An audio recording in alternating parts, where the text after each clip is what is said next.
Russia और Ukraine के बीच 22 फरवरी 2022 से जारी युद्ध फिलहाल खत्म होता नहीं दिख रहा। रशिया के राष्ट्रपति व्लादिमीर पुतिन और यूक्रेन के राष्ट्रपति जेलेंस्की दोनों ही अपनी शर्तों पर अड़े हुए हैं। अमेरिकी राष्ट्रपति डोनाल्ड ट्रंप ने बार बार युद्ध को जल्द खत्म करने का दावा तो किया, लेकिन उन्हें कोई सफलता नहीं मिली। इस जंग को शुरू हुए लगभग 3.5 साल का वक्त गुजर चुका है। अब तक की लड़ाई में हजारों लोग मारे गए हैं। इनमें लाखों लोगों को अपने घर छोड़ने पड़े। द्वितीय विश्व युद्ध के बाद से यूरोप के ये सबसे ज्यादा खूनी संघर्षों में से एक है। इसने पूर्वी दक्षिणी यूक्रेन के अधिकांश हिस्से को नष्ट कर दिया है।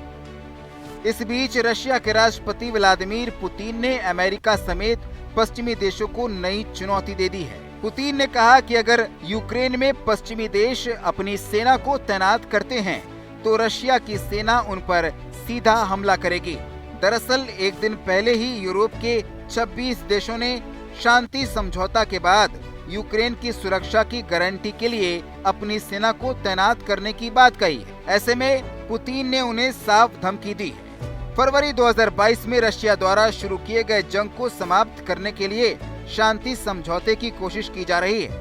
ऐसे में फ्रांस और ब्रिटेन के नेतृत्व में कुल 26 देशों ने वादा किया कि वो सीज फायर के बाद यूक्रेन की सुरक्षा के लिए जमीन, समुद्र और हवा में अपने फोर्स तैनात करेंगे। यूक्रेन का कहना है कि पश्चिमी सैनिकों द्वारा समर्थित सुरक्षा गारंटी किसी भी समझौते के लिए महत्वपूर्ण है, ताकि ये सुनिश्चित किया जा सके कि रशिया द्वारा भविष्य में ऐसा आक्रमण दोबारा नहीं किया जाएगा। मीडिया रिपोर्ट्स के अनुसार रशिया के सुदूर पूर्वी शहर में एक इकोनॉमिक मंच पर पुतिन ने कहा कि अगर कुछ सैनिक वहां दिखाई देते हैं, खासकर अब लड़ाई के दौरान, तो हम इस आधार पर आगे बढ़ेंगे कि वो वैध लक्ष्य होंगे। उन्होंने कहा कि इस तरह के बल की तैनाती लंबी शांति के लिए सही नहीं। साथ ही उन्होंने कहा कि पश्चिम के साथ यूक्रेन के करीबी सैन्य संबंध ही ये संघर्ष के मूल कारणों में से एक है। यूक्रेन में शांति समझौता होने पर उसकी सुरक्षा गारंटी सुनिश्चित करने के लिए गुरुवार को एक शिखर सम्मेलन हुआ। इस गठबंधन का नाम कीव कोलिशन ऑफ विलिंग्स है।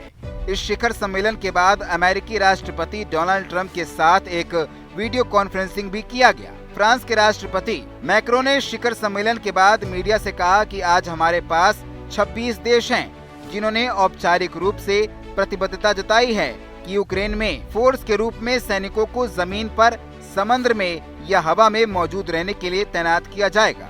कुछ अन्य देशों ने अभी तक कोई फैसला नहीं लिया है। उन्होंने कहा कि आने वाले दिनों में ये पता चलेगा कि अमेरिका इसमें अपना समर्थन देगा या नहीं।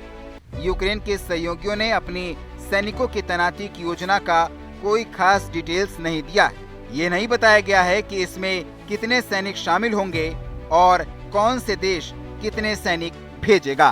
जहाँ भक्ति है हर शब्द में, कथाओं में छुपे हैं दिव्य रहस्य और ज्योतिष देता है जीवन को दिशा। धर्म से जुड़ी हर बातों को जानने के लिए हमारे चैनल स्तुति को सब्सक्राइब करें। चैनल पर जाने के लिए इस लिंक पर क्लिक करें।